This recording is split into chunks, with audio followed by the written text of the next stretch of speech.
I'm interested in bidding on federal contracts and grants, but I'm not sure where to start. Can you help me navigate SAM.gov? Sure thing.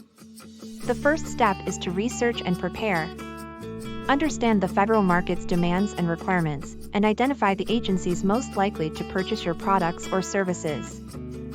Okay, that makes sense. What's next? The next step is to create an account on SAM.gov.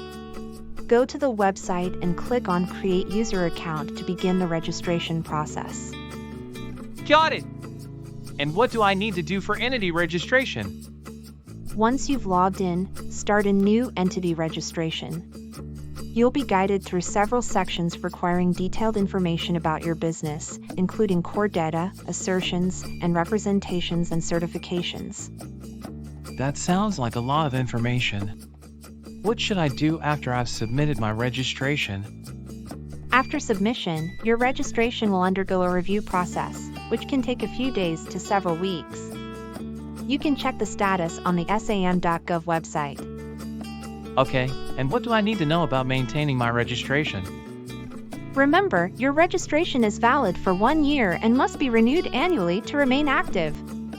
Keep your business information up to date to ensure you don't miss out on potential opportunities. Thanks for the advice! Is there anything else I should know?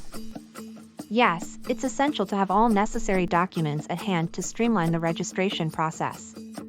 Utilize the Federal Service Desk for assistance during the registration process. Once registered, consider marketing your business to federal agencies actively seeking vendors in your niche. And consider taking advantage of training and resources available on the SAM.gov website to understand federal contracting better.